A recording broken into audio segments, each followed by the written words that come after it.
तो अभी इसके बाद का हम लोग कंटिन्यू करते हैं। इसके बाद यहाँ पे सिर्फ ये फेज़र डायग्राम में आपको क्या इंपॉर्टेंट है, फाई इंपॉर्टेंट है, उसके बाद सिग्मा और ये डेल्टा। तो डेल्टा जो है वो लोड एंगल है between V and E F.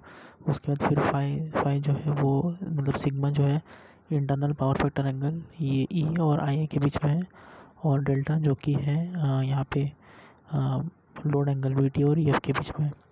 तो यहाँ पर है कि जो टर्मिनल वोल्टेज जो होगा वो induced EMF minus armature reaction minus leakage reactance, इसको सॉल्व करने से हमको वी टी मिलेगा। That is the terminal voltage.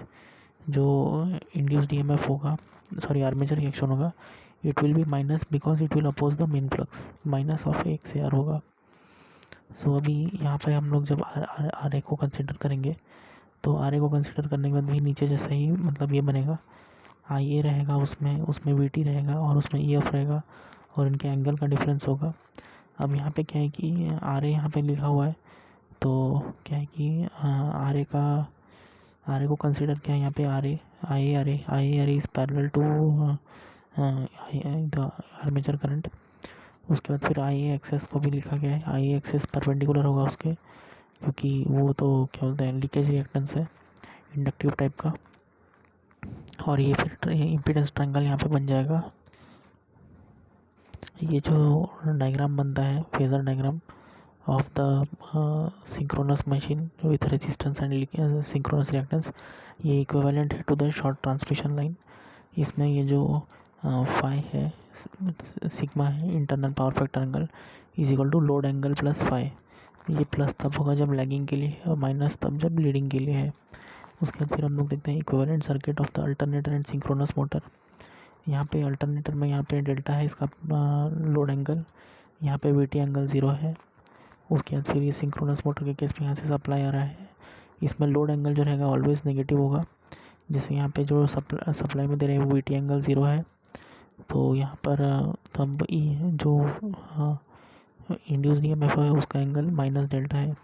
इसमें इम्पॉर्टेंट पॉइंट क्या है कि active power flows from the high angle to low angle में ये फ्लो करता है। अभी फॉर जनरेटर और मोटर में दिखते हैं। जनरेटर में क्या होता है कि जो जनरेटर वाला पार्ट है वहाँ पे ई एफ एंगल डेल्टा बन रहा है, तो वहाँ से वो फ्लो कर रहा है वी टी एंगल 0 जो कि लोअर पे है। मतलब कि सप्लाई साइड का जो एंगल होगा वो 0 पे होगा, और जो जनरेशन वाला साइड है मतलब कि स्टेटर साइड वहाँ पर ये होगा डेल्टा में। सो हाई टू लोअर वो ट्रैवल करता है। सिमिलरली फिर इसमें भी यही है, E F angle minus delta, ये रिसीविंग एंड पे आ जाएगा मोटर में, तो always from high to low. तो डेल्टा इसमें हमेशा पॉजिटिव होता है और इसमें हमेशा डेल्टा नेगेटिव होता है मोटर के केस में। अभी देखते हैं power flow equation of alternator. यहाँ पे एक अल्टरनेटर है, इसका ये डायग्राम है। इसमें आर ए है, एक्सेस है, ई एफ एंगल डेल्टा है। Complex power supplied by the alternator जो रहेगा वो S is equal to P plus J Q होगा, which is equal to V I conjugate. ये कॉन्जुगेट है, कॉन्जुगेट तो 2 + 3 आई जैसे दिया हुआ है आई 3, तो 2 एंगल 30 हो जाएगा। और या फिर जब जेड कॉन्जुगेट निकालेंगे तो प्लस का माइनस हो जाएगा, और ये जो एंगल था इसका माइनस में आ जाएगा। ये है कॉम्प्लेक्स पावर का ये। Now Z S is equal to R plus J X S, ये जो रहता है ये कांस्टेंट होता है, ये इसका इम्पीडेंस ट्रायंगल है। आर जो है वो नीचे होता है, एक्सेस जो होता है वो यहाँ पे होता है, और जेड एस यहाँ पे होता है। नाउ इसके बाद ये डिफरेंट हम लोग रेशियोज निकाल सकते हैं, कॉस फाई साइन थीटा, और ये टेन थीटा यहाँ पर है। अभी हम लोग यहाँ पे इस वाले सर्किट से हम लोग इक्वेशन लिखने वाले हैं। तो यहाँ पर लिखा है कि E F angle delta is equal to V T angle 0 plus I A Z S angle theta. मतलब कि ये जो इंड्यूस हो रहा है ये अल्टरनेटर का है, तो यहाँ पर ज़्यादा होगा और फिर यहाँ जाते जाते कम हो जाएगा, वी टी जो होगा वो कम होगा। तो ई एफ में से ही ये सारा ड्रॉप होगा, जेड एस का ड्रॉप, तब जाके हमको ये मिलेगा, क्या बोलते हैं वी टी मिलेगा। सो वही चीज़ यहाँ पे लिखा हुआ है, बस ये मतलब आई ए जेड एस का टर्म इधर चला गया है। सो यहाँ पर ऐसा हुआ है, तो इससे आई ए का वैल्यू निकाला है। I A is equal to E F angle delta minus V T angle 0 divided by Z S. ये जेड एस को नीचे लिख दिया है। नाउ आई ए का टर्म को ऐसे किया हुआ है। फिर जो ये नीचे में थीटा था उसको ऊपर ले जाने के बाद डेल्टा माइनस थीटा, और यहाँ पे माइनस थीटा हो गया है। इसके बाद क्या करेंगे कि हम लोग आई ए का कॉन्जुगेट लेंगे। आई ए का कॉन्जुगेट लेने से क्या होगा कि ये जो थीटा माइनस डेल्टा और माइनस थीटा ये प्लस प्लस हो जाएगा। अभी हम लोग क्या करेंगे कि ये जो यहाँ पे 1 में कॉम्प्लेक्स पावर का ये निकला था H is equal to P plus J Q, और ये V T angle 0 dot I A का कॉन्जुगेट था। तो ये क्या करेंगे कि जो आई ए का वैल्यू था उसको हम लोग इसमें सब्स्टिट्यूट कर देंगे। सो कॉम्प्लेक्स पावर का फॉर्मूला है we T angle 0 dot I A conjugate. So we T angle 0 into ये जो था ये आई ए का, ये इसमें हम लोग सब्स्टिट्यूट कर देंगे आई ए कॉन्जुगेट का वैल्यू। सो ये हम लोग यहाँ सब्स्टिट्यूट किए। तो जैसे यहाँ पे नीचे लिखा हुआ है R angle theta is equal to R cos theta plus J R sine theta, तो वैसे ही ये जो दो टर्म है ये जैसे आर कॉस थीटा का ऐसे है और इसका ऐसे है, तो इन दोनों का दो टर्म बन जाएगा। एक होगा एक्टिव पावर का और एक तो रिएक्टिव पावर का। तो जैसे ट्रायंगल में ये थीटा है, तो थीटा में यहाँ पे क्यू है और यहाँ पे पी है। तो पी जो है वो एक्टिव पावर का है, एक्टिव पावर जो है बेस में है। सो ये बेस में हमेशा कॉस थीटा रहता है।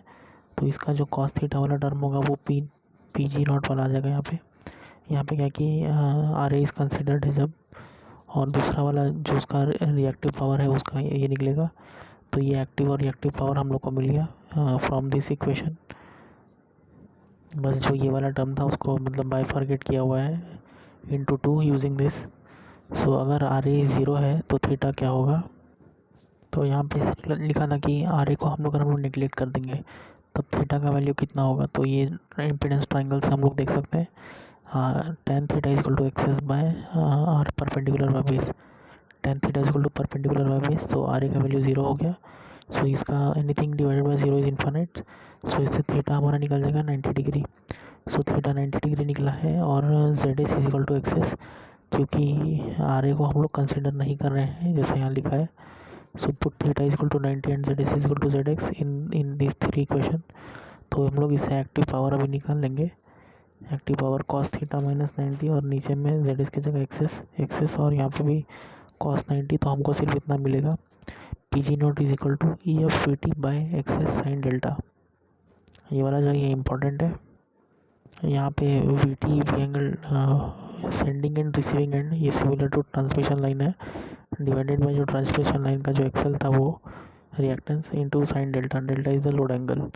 अभी से रिएक्टिव पावर भी हम लोग निकालेंगे। तो रिएक्टिव पावर में भी 90, और यहाँ पे ये सब्स्टिट्यूट कर दिया है theta is equal to 90 degree, और जेड एस की जगह एक्सेस लिख दिया है। तो ये इसका रिएक्टिव पावर का निकलेगा जब हम लोग आर ए को कंसिडर नहीं करेंगे। ये निकलेगा E F V T by X S cos delta minus V T square by X S. तो अभी फिर क्वेश्चन है कि what is the condition for the maximum power transferred, maximum active power transferred. तो इसके लिए क्या करना है कि D P by D delta is equal to 0 लेंगे। तो ये जो था इसको हम लोग यूज़ करेंगे यहाँ पे, इसको डेरिवेटिव करा देंगे with respect to load angle delta. So यहाँ पे इसको जब सॉल्व करेंगे तो theta minus delta is equal to 0 आएगा। सो डेल्टा जब थीटा के बराबर होगा, यानी कि load angle is equal to the power factor where theta when theta is equal to delta the power transfer is maximum. So इसके बाद में हमको पता चल गया delta is equal to theta होगा तब ये पावर ट्रांसफ़र मैक्सिमम होगा। तो ये जो पावर ट्रायंगल अभी बना हुआ है तो इसमें अल्फ़ा और थीटा दोनों है। Alpha plus theta is equal to 90 degree, theta is equal to 90 minus alpha. तो इतना पार्ट तो ये ट्रायंगल से लिया था, पर यहाँ पे हम लोगों को पता है कि theta is equal to delta दिया हुआ है। सो ये जो थीटा था इसके जगह पे हम लोग डेल्टा सब्स्टिट्यूट कर देंगे। Delta is equal to 90 minus alpha. Alpha plus delta is equal to 90 degree जब होगा तो पावर ट्रांसफ़र मैक्सिमम होगा। यही सब कंडीशन है।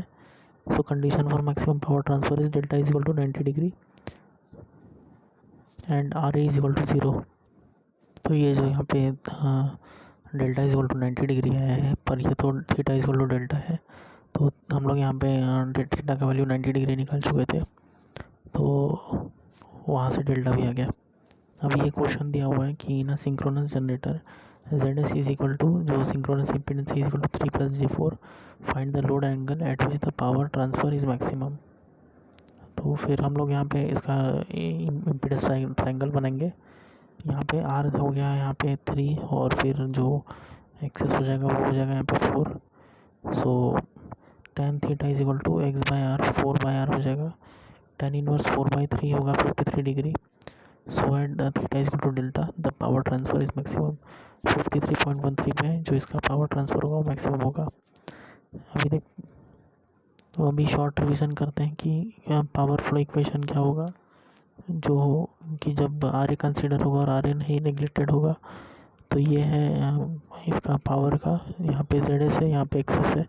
कॉस थीटा -90 है, पर यहाँ पे तो थीटा इज इक्वल टू, यहाँ पे theta is equal to 90 degree लिया हुआ है, एंड साइन डेल्टा यहाँ पे बचेगा बस। यहाँ पर ऐसे है क्यू का वैल्यू यहाँ पे ऐसा है।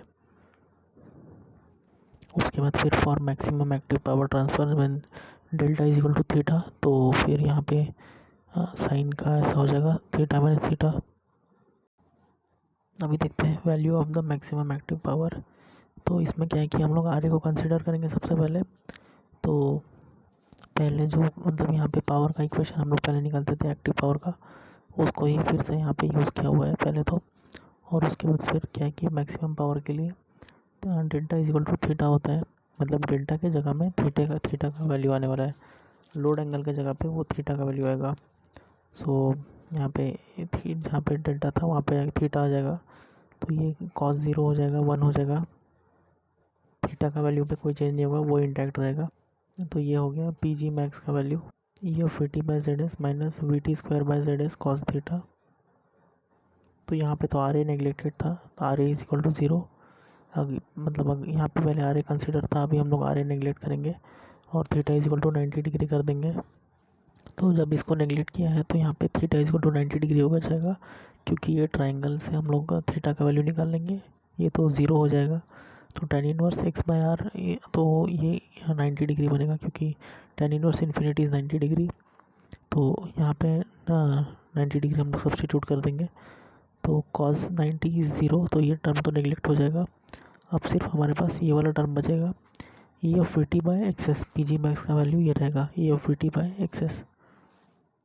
तो ये रिकैप कर रहे हैं यहाँ पे इंपॉर्टेंट पॉइंट्स का। यहाँ पे ये एक्टिव पावर का फॉर्मूला ये होगा, इसमें cos थीटा का टर्म है जब आर ए कंसिडर्ड है। सेम फिर रिएक्टिव पावर का, अगर आर ए को हम लोग 0 कर देंगे तो ये रहेगा, और क्यू का ये रहेगा। कंडीशन फॉर मैक्सिमम पावर होगा जब load angle is equal to theta होगा और R A is equal to 0 होगा, तो डेल्टा का वैल्यू क्या हो जाएगा 90 डिग्री, वो ट्रायंगल से बनेगा। तो ये रहेगा इसका पी जी मैक्स का वैल्यू। उसके बाद यहाँ पे पी जी मैक्स का वैल्यू निकलेगा अगर हम लोग आर ए को भी नेग्लेक्ट कर देंगे। आर ए को नेग्लेक्ट करने से जो जेड एस था, जेड एस क्या बन जाएगा, एक्सेस में बन जाएगा। और Z S equal to X S और theta equal to 90 degree and theta equal to delta. तो ये जो थीटा की जगह पे क्या आ जाएगा 90 डिग्री आ जाएगा, क्योंकि वापस वो ट्रायंगल से है। तो बस इतना ही पी जी मैक्स बचेगा।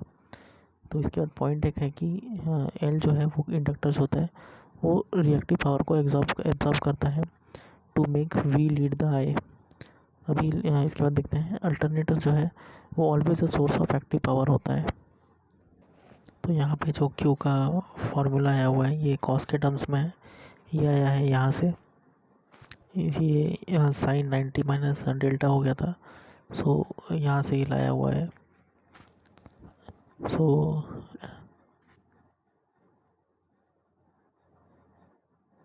ये जो फार्मूला है ये आया हुआ है यहाँ से। यहाँ पर ये साइन के टर्म्स में था रिएक्टिव पावर का, पर यहाँ पे 90 माइनस थीटा हुआ है, सो इसीलिए ये ऐसा बन गया है। नाउ अभी हम लोग इसको देखते हैं। तो डिफरेंट केसेस स्टार्ट समझेंगे यहाँ से of the whether the alternator acts as lagging और यूनिटी और लीडिंग लोड।